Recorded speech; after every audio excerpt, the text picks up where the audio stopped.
If you want to find the right relationship, live happily, and let go of fear, then you need to master one thing and one thing only. You need to master love.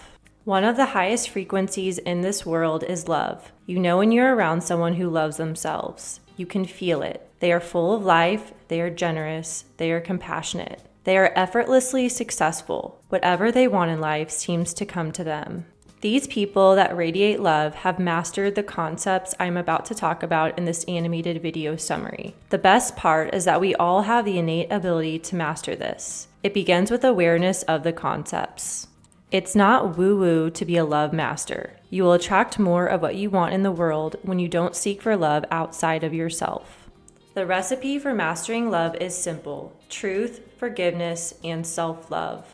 In this animated book summary about the mastery of love by Don Miguel Ruiz, I will go over how to develop this skill so that you can attract the right partner, live without fear, and genuinely feel good about yourself every day. Principle number 1, truth. Do you show up as your authentic self in the world? What are ways that you mask who you really are? Why do you do this? These are questions to ponder as you digest the principle of truth. When the book talks about truth, it is discussing being honest with yourself and others. You have to be honest with yourself to show up as you really are. Unfortunately, from a young age, we learn to mask that. If it doesn't fit part of the image that we are trying to present, then we hide it. We work hard to impress others and gain approval at the cost of being ourselves. We can all probably think of times that we've done this on a date, at a party, or in a business meeting. Over time, we get in the habit of hiding parts of who we are to fit inside these boxes. We also get in the habit of projecting a false image based on what we believe we should be. The inner image, our true self, and the outer image we project to be accepted don't match up. This gap and disconnect makes us dislike ourselves and live in fear. The problem with this dishonesty is that you can't feel good about yourself, attract the right relationship, or live in a genuinely happy state. These are all important parts to a full and meaningful life, so it's a worthy pursuit to get this right. Here are 3 key ways to start living more in truth. The author, Ruiz, offered 3 rules to his apprentices about seeking truth. He notes that by following these 3 rules, whatever is untrue will disappear like smoke in the world of illusion. Number 1, don't believe me. Ruiz's point was that he would prefer his apprentices didn't just believe him. He wanted them to think and make choices about what they believed to be true. He noted that everyone perceives information differently, so the person offering the knowledge might have a different perception of it than you. In that way, you need to use your own filter and make the choice about whether to believe it. As a general rule, he offers that if it makes sense to you and makes you happy, then you can choose to believe it. It seems like he is saying that whatever feels true to you is the truth in your reality.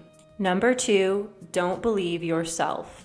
Ruiz notes to not believe lies that you have been programmed to believe about yourself. These can be lies like you aren't intelligent enough or aren't strong enough. He goes as far as to say to not believe in your own limitations and boundaries. These are not the truth of who you are. Basically, he is saying to check yourself. Are the negative thoughts going on inside your head really you? Or are they programmed beliefs that you habitually think? Catch yourself and reframe. Number 3, don't believe anyone else. Ruiz notes that nothing but your own common sense will guide you to your own happiness and creation. The premise is that everyone else is lying all the time because they are not true to themselves.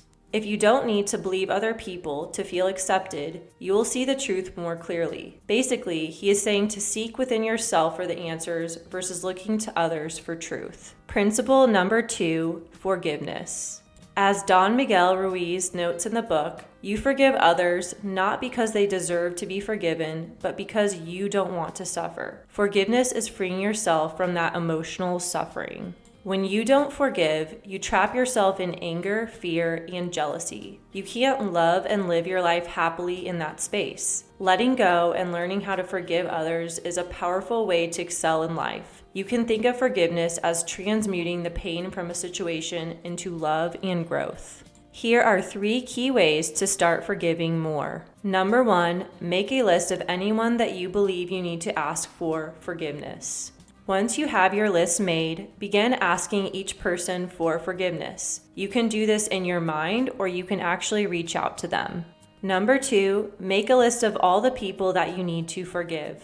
Anyone or anything that has hurt you or rejected you in some way. When you do this, you need to remember the words and actions of others are merely reactions to the demons in their mind. What they did wasn't because of you. As Ruiz writes, once you have this awareness, you won't take anything personally. Instead, compassion and forgiveness will lead you to understanding. Number 3, forgive yourself. As Ruiz says, when you forgive yourself, self-acceptance begins and self-love grows. This is considered the supreme forgiveness. To do this, forgive yourself for everything you have done in this life. It is in the past.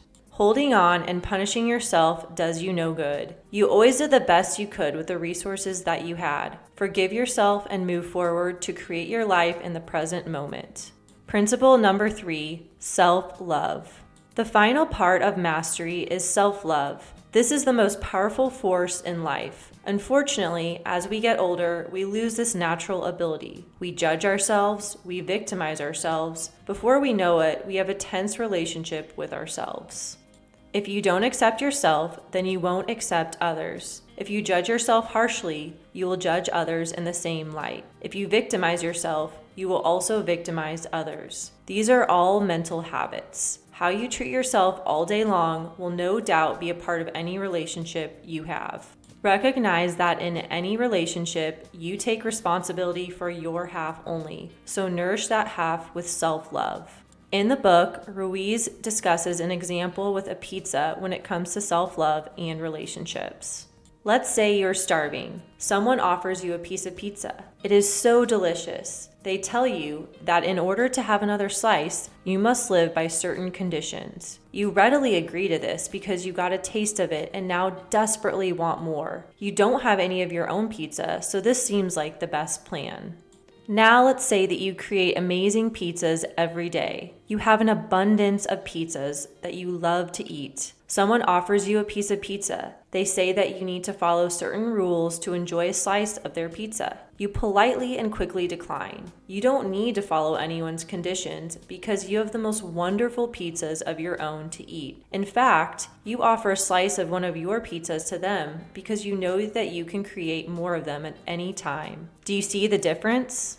Let's relate this back to love. You are starving for love and someone you like gives you a taste of it. Because you feel that you lack it, you will readily accept their conditions for a relationship, even if this means less than desirable behavior or communication. You feel desperate for it because you don't have any love inside of you. You don't love yourself, so you seek it in someone else. From this state, you will more readily accept lower standards and engage in unhealthy relationship dynamics. On the other hand, if you have an abundance of self-love, you will say no thank you in that situation. You will not feel the need to put up with low vibes from others just to get some attention. You don't need to hunt for love outside of yourself. When you know that you have the ability to create love inside of you, you vibrate at a higher frequency. You only engage with the best people for you. Here are 3 key ways to live with more self-love. Number 1, honor your body each day. This can be something as simple as going for a run or hitting the gym. Thank your body for its ability to do these things. It can also be eating a healthy meal and taking time to think about how it is fueling and setting your body up for success. It can be taking a bath or a hot shower and recognizing that you are helping your body relax. This builds the connection of self-love. Number 2, start hunting for love inside of yourself. Ruiz notes that you can do this by just becoming more aware of your thoughts. He says that the love prey is quick, so you have to be ready. For example, you get a good night of sleep and you're feeling energized and joyful. Stop and recognize that moment. That is love for yourself. Don't let those moments slip by unnoticed. The more you recognize them, the more powerful they will be. Number 3, see yourself and others with eyes of love. When you notice emotions that feed fear, such as anger, jealousy, or envy, stop yourself. become aware that you are having those emotions. Instead, shift to seeing yourself with eyes of love. Once you do this, you will be able to see others with eyes of love. Your world will rapidly shift for the better when you see yourself and others with compassion instead of fear-based emotions. If this feels hard, try to imagine others or yourself as little kids. It sounds kind of weird at first, but it helps you view others with more understanding and empathy. This ultimately shifts you out of the fear-based emotions. As a recap, in order to master love, you must seek the truth, forgive, and cultivate self-love. Number 1, truth. Only speak words of honesty to yourself and others. Show up as your authentic self. Number 2, forgiveness. Set yourself free by forgiving yourself and others. Ask for forgiveness from others. This is an act of compassion toward yourself. Number 3, self-love. Honor your body, seek and capture love within yourself. Become aware of times when you feel fear, anger, jealousy, or envy. Shift to looking at yourself and others with eyes of love. If you have mastered any of these principles, please share in the comments so we can all become masters of love. The world will be a better place if we all adopt these principles. If this resonated with you, please give it a like and share it with someone who you think would enjoy it. Knowledge Distilled is here to empower you with actionable knowledge so that you can not only learn new things, but apply them in realistic ways to see the benefits in your life. If this is something you want more of, feel free to subscribe and I will see you in the next one.